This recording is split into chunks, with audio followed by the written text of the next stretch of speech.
All right, so we're here with Amanda Nardella and Rachael Lieberman for this week's On the Pitch segment for Rhode Island Women's Soccer. Thanks for joining us. Thanks for having us. Thanks for having us. All right, so obviously you guys being teammates as freshmen, a little bit different than the normal college freshmen playing together for a long time at Matchfit Academy. Talk about a little bit what that was like.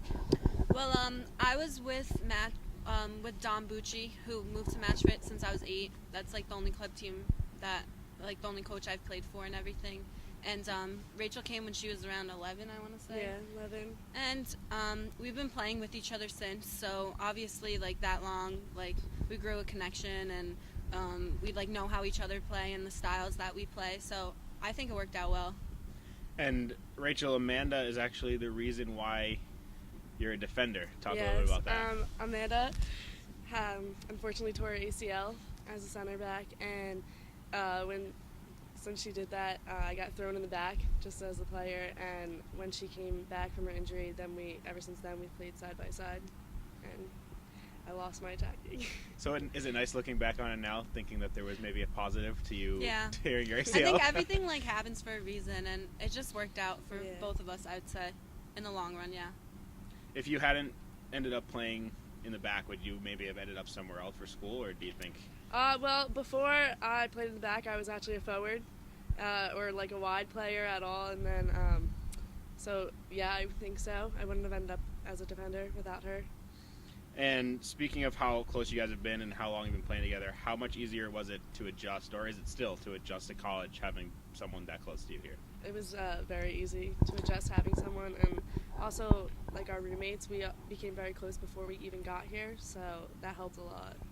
Yeah, I think that me and Rachael knowing each other kind of made us like react easily and just like not uptight, and then that helped like meeting the rest of the roommates and the rest of our like the freshman class. So I think it worked out really well. Mm-hmm. And coming in again as freshmen, did you expect to play as much as you've been playing this year? And whether or not you did, how hard do you have to work to keep those spots? I mean, I wasn't expecting to play as much as I do now. I was not expecting to play a full game, starting every game at all, but I would say you have to work a lot, like your fitness standpoint coming in and building up like the muscle and everything, because it's a lot faster game coming here than club at all. Yeah, like the first game that we like played in the scrimmages, like it's much faster pace, like you're moving, a lot more talking and everything. And yeah, you do need to like keep working hard to make sure that you keep up with the pace and keep going where the team's going. Yeah. And the team right now has a goals against average of under 1 goal per game. Obviously, a lot of that due to Riley Lindsay and Katie Nichols, the keepers, but obviously not all to the keepers. How much does the back four work hand in hand with the keepers in allowing less than a goal per game? Well, Katie and Riley definitely help a lot. Like they're help communicate. They tell us where runners are going and everything. And then I think just the back four with Al and Simone, like we connect really well, and we like bounce off with like Riley and Katie and what they're saying, and help communicate with each other. And we all communicate very well together and work like we shift together, we move, step up, like we all listen to each other, and we all have to hear what each and every one of us are saying. Yeah, I think it's just like a good vibe. Like the four of us have a good vibe, and then Katie and Riley also help out. Yeah, a lot with that. And transitioning from the defenders and the goalkeepers to the midfield play and the forwards, the team's already scored more goals this year than they did all year last year.